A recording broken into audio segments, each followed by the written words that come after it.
अस्सलाम वालेकुम students, वाइटलाइज्ड educational hub और इसके ज़ेर तमाम कंप्यूटर हार्डवेयर आईटी कोर्स।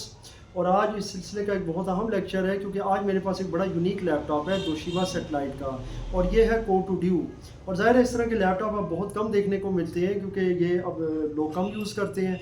अब तोशिबा सेटेलाइट का जो लैपटॉप मेरे पास है वो इस वजह से है क्योंकि एक तो ये मेरे पर्सनल यूज़ में है, दूसरा आज आप लोगों को इसके हवाले से मैं कुछ इंटरनल स्ट्रक्चर, हार्ड ड्राइव के हवाले से, कैडी के हवाले से, एसएसडी के हवाले से चीज़ें बताऊंगा जो आप लोग डेफिनेटली किताबों में पढ़ते रहते हैं। एसएसडी, हार्ड डिस्क और ये सारी चीज़ें यकीनन आपने भी एसएसडी और वो पढ़ा होगा, एसएसडी का, हार्ड ड्राइव का। आते हैं जी, फोकस करते हैं लैपटॉप की तरफ। ये लैपटॉप जो था इस पर कल हमने एक वीडियो बनाई थी और वो ज़ाहिर है कि इसके फीचर्स के ऊपर थी कि 15.6 इसका डिस्प्ले है और इसका जो कीबोर्ड है वो क्या है जनाब, वो एक स्टैंडर्ड कीबोर्ड है, एक होता है कॉम्पैक्ट, और इसके अंदर ये ज़ाहिर है एक डेडिकेटेड न्यूमेरिक पैड है। ये भी मैंने बताया था, ये आपको यकीनन नज़र आ रहा होगा। लेकिन आज हमने इसके इंटरनल स्ट्रक्चर की तरफ जाना है तो हम स्ट्रेट फॉरवर्ड जाएंगे जनाब। यहाँ पर इसका मैंने ये जो, अच्छा एक चीज़ मैं बता दूँ, और सॉरी इसको खुला हुआ तो है, ये चीज़ बता दूँ कि जनाब इसमें ABCD 4 पैनल होते हैं। तो ये मैं पहले बता दूँ। ए वाला ये होता है बेटा जिस पे आपको ये नज़र आ रही होगी स्किन, ये स्किन लगाई हुई है। बी वाला ये होता है पैनल, सी वाला ये होता है जहाँ कीबोर्ड है, और आप समझ गए होंगे कौन सा है ये। अब जनाब ये ढक्कन मैंने पहले से खोला हुआ है, ये स्क्रू यहाँ पड़े में। इसके लिए ज़्यादातर ये फिलिप्स स्क्रू ड्राइवर लगता है जिसे ट्यूनर स्क्रू ड्राइवर भी कहते हैं। मोस्टली ऐसा होता है, इससे खुल जाता है। ये वाला भी निकला हुआ था, आपको यकीनन पता होगा, पिछले वीडियो के अंदर ये चीज़ें मैंने बताई हैं। अच्छा, अब ये क्यों निकला हुआ था अब ये डिटेल में बताऊँगा क्योंकि आज हम इसके इंटरनल स्ट्रक्चर पर बात करेंगे।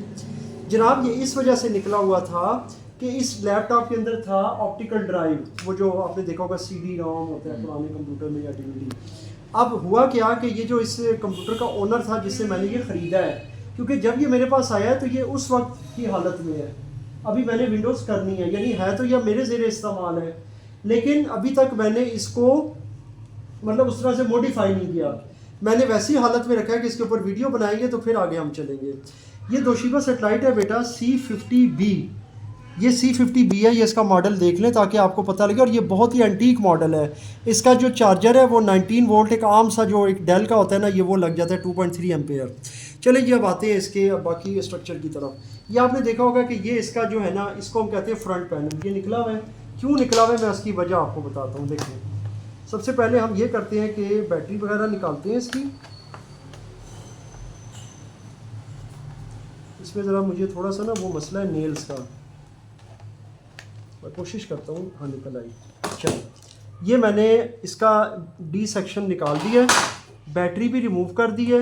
वैसे मैं हमेशा रिकमेंड करता हूँ आप अपने लैपटॉप में जब भी कोई काम करें बैटरी ज़रूर रिमूव करें, क्योंकि बैटरी लगी होगी तो फिर क्या होगा, इसमें पावर रहेगी। अब जनाब ये मौजूद है, आपने अगर कोई क्वेश्चन करना है इसके इंटरनल स्ट्रक्चर के हवाले से तो आप कर सकते हैं, बताएं जी। ये कौन सा पार्ट है? ये बहुत अच्छा सवाल है। ये जो पार्ट है ना बेटा, ये वाला, ये इसका एग्जॉस्ट है यहाँ से, और ये जो चीज़ आप देख रहे हैं ना यहाँ से, ये वाली ये थोड़ी सी निकली हुई है, ये हिंजेस है। ये आप देखें थोड़ा सा उखड़ा हुआ है, ये भी आपके सामने मैं आपको बता रहा हूँ। ये देखें ये चीज़ उखड़ी हुई है जिसकी वजह से वो हिंज थोड़ा ख़राब होता है। ये हिंज होता है, हिंज कहते हैं कब्जे को, जब ये खुलता है पूरा। तो ये आपको मैं इस तरह दिखाता हूँ टेढ़ा करके, ये कैमरे में, तो ये देखें ये निकला हुआ है यहाँ से, उखड़ा हुआ है, ऊपर आया हुआ है। देखें ये देखें, ये आपको यकीनन नज़र आ रहा होगा, यहाँ से टूट गया पेज। तो ये डेफिनेटली अभी मैं रिपेयर करूँगा इसके बाद ये सारा, क्योंकि बिल्कुल बैठा होता है यहाँ से। ये वाला हिंज देख लें इधर। अच्छा अब आपको मैं ये बताता हूँ कि इस लैपटॉप के अंदर ना दो क्या लगी हुई है, सेकेंडरी स्टोरेज डिवाइसेस। क्या लगी हुई है? Secondary storage devices. आप ये ध्यान में रखिएगा कि मैं टर्म कौन सी यूज़ कर रहा हूँ, सेकेंडरी स्टोरेज डिवाइसेस। मैंने हार्ड डिस्क की टर्म नहीं यूज़ की, मैंने क्या टर्म यूज़ की है? Secondary storage devices. मैं उसकी वजह बताता हूँ। सबसे पहले आप इस सेक्शन को देखें, ये रैम है। ये रैम बेटा कैसे निकलती है लैपटॉप की, ये इसके दो लैचेज़ हैं साइड पर। इसको मैं यूँ प्रेस करूँगा एक्सट्रीम, ये देखो ये सब मैं बता रहा हूँ। ये है ना ये स्क्रू ड्राइवर से, क्योंकि मैं अगर ये इससे कर रहा हूँ ना अपनी फिंगर से तो आपको शायद नज़र ना आए, या थंब से। ये देखिए, ये समझ आया? इसको बाहर की तरफ करोगे ये रैम बाहर आ जाएगी। ये अब इसको थोड़ा सा आपने ये करना है, ये रैम आ गई, समझ आ रही है जी। ये DDR2 है, इसको कहते हैं DDR2, ड्यूल डाटा रेट। 2, ये आपने पढ़ी होगी डेफिनेटली अपनी टेक्स्ट बुक में रैम के हवाले से। और जाहिर है लैपटॉप है तो छोटी होती है, बड़ा कंप्यूटर होगा डेस्कटॉप उसमें थोड़ी लंबी होती है। ये क्या है जी, अब ये भी आपको बता दूँ, ये जो है ये रैम की सॉकेट है जिसे रैम बैंक कहते हैं। इसको मेमोरी बैंक भी कहा जाता है। क्या कहते हैं? Memory bank. शाबाश। अब इधर आ जाए, जो मैं आपको भी बताया था सेकेंडरी स्टोरेज, एक ये लगी हुई है और एक इसके नीचे है। आप कहेंगे मुझे कैसे पता चला? देखिए मैं पहले भी गुजारिश कर रहा था कि ये एक ऑप्टिकल स्टोरेज थी जिसको इन्होंने ना किसी से चेंज करवाया होगा और इसके अंदर इन्होंने लगवाई है एक अलग से सेकेंडरी स्टोरेज। ये ख़त्म हो जाती है, उसकी जगह ये कैडी लगती है। ये जो ड्राइव है ना बेटा, ये पूरा जो सिस्टम है ये कैडी है। क्या है? कैडी। इस कैडी के अंदर ये लगती है।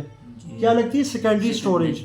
अब ये क्या है, इसका नाम क्या है, ये मैं आपको बताऊंगा। सबसे पहले ये खोल लेते हैं, इधर भी एक लगी हुई है, इसको भी खोल लेते हैं और देखते हैं कि ये आ रही है बाहर, ये इस तरह आएगी। ये देखें, ये आ गई।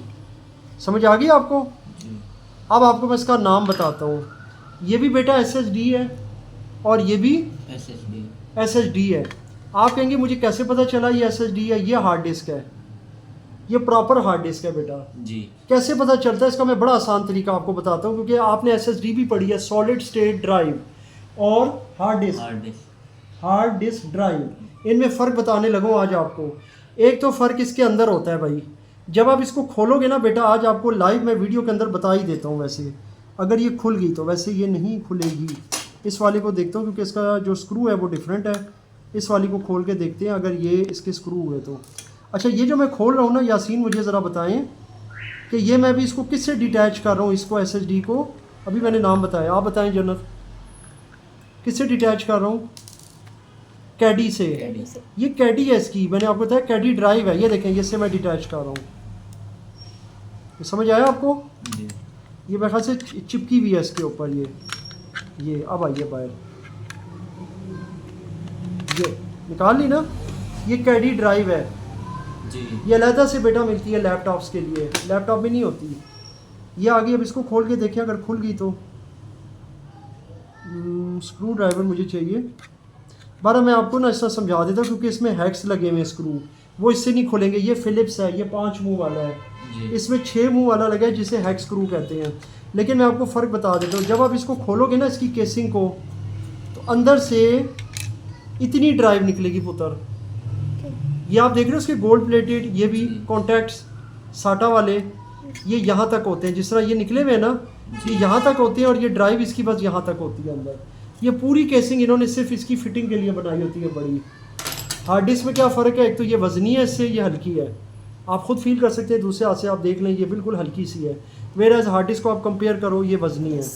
अगली बात ये है कि इसके अंदर ये मोटर से पता चल रहा है, ये सेंटर में स्पेंडल है, अंदर इसके प्लेटर है जो घूमता है, ये मैग्नेटिक सिस्टम है, ये पूरे का पूरा सर्किट बोर्ड है और ये आप खोल नहीं सकते क्योंकि ये पूरे का पूरा क्या एक मैकेनिकल सिस्टम है, जबकि ये एक इलेक्ट्रिकल और टेक्निकल सिस्टम है। तो आपको समझ आ गई SSD की?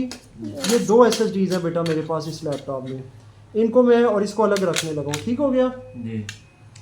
और इस लैपटॉप में मैं क्या लगाने लगा हूँ? Hard disk. कौन सी हार्ड डिस्क है, कितने GB है, कैसे पता चलेगा? ये पढ़ो बेटा, क्या लिखा है आप पढ़ेंगे यासीन? ROHS ये 500 GB जी, ये 500 GB है। इसी तरीके से ये हार्ड डिस्क के ऊपर कैपेसिटी लिखी होती है। अब इधर आ जाएं, यहाँ पर भी होगी, यहाँ पर होती है, चेक करें, यहाँ पर है, नहीं होती है बेटा, ये सीरियल नंबर है, ये है, ये आ गई। अगर आप गौर से देखें, ये लिखा है, इसके स्टिकर पे लिखा है, इसके अंदर भी लिखा था लेकिन मैंने बताया इन्होंने ऊपर स्टिकर लगा दिया जिससे नज़र नहीं आता। स्टिकर पे क्या लिखा हुआ है अगर पढ़ें आप यासीन? ये HDD लिखा है, इसके आगे कितनी GB है आपको नज़र आ रहा है? 320 GB है ये। अब आपकी मर्ज़ी, आप जो मर्ज़ी ड्राइव लगाओ, मैं 320 लगा दूँ। ओके, कैसे लगानी है अब ये भी समझो। ये आपको 2 कनेक्टर नज़र आ रहे हैं बेटा, इसमें से 2 कनेक्टर जो है यहाँ पर भी 2 तरह के होंगी सॉकेट्स। इसका मतलब ये ड्राइव उल्टी नहीं लग सकती अगर आप इसको यूँ लगाएं। ये हार्ड ड्राइव सीधी ही लगेगी। कैसे लगेगी? इस तरह, ये देखें, ये फिट होगी इसके अंदर। बस समझ में आया तरीका आपको? यहाँ तक कोई सवाल? और ये रैम का बैंक भी बता दिया, वापस लगानी है तो आप यहाँ लगा सकते हैं। ठीक है, कोई सवाल नो किसी किस्म का?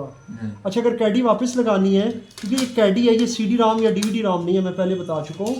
तो ये कैडी है, कैडी को समझ लें, इसका भी देख लें, ये इसी तरह का कनेक्टर है, एक छोटा है ये बड़ा, और यहाँ पर ये देख रहे हैं, ये इधर से आपको नज़र आ रहा होगा, तो ये इसी तरह से जाएगी। ये देखें, ये सॉकेट नज़र आ रही है, ये इसके अंदर फिट हो जाएगी, ये अभी थोड़ी देर के अंदर ये फिट हो गई, ये फिट होगी बेटा। और इसके बाद हम इसके अंदर क्या करेंगे, अब ये हार्ड ड्राइव लग गई है ना, ढक्कन बंद करेंगे, स्क्रू लगाएंगे और विंडोज़ इंस्टॉल करेंगे। क्या करेंगे? Windows install. और ये आप लोग पहले भी ज़ारे बहुत से हम लेक्चर्स बना चुके हैं, सो विंडोज़ को तो कंटिन्यू हम नहीं करेंगे, हमने यहीं तक इस चीज़ को कंटिन्यू करना था कि आपको समझ आए कि हम किस तरीके से इसके ऊपर काम करें। और ये आज आपको, अब ज़ाहिर मदरबोर्ड, ये इसके जो आगे आप देख रहे होंगे ये स्ट्रिप लगी है, इस स्ट्रिप से आगे जाए ना तो फिर ये कीबोर्ड और माउस का कनेक्शन आता है, लेकिन ये चीज़ें हम नहीं करेंगे क्योंकि ये फिर बहुत डीप हार्डवेयर में चली जाती है। आज आपके लिए इतनी चीज़ें काफ़ी हैं जो मैंने आपको समझाई है। ठीक हो गया? इसमें कोई भी क्वेश्चन या कन्फ्यूजन हो तो मुझसे आप ज़रूर शेयर कीजिएगा।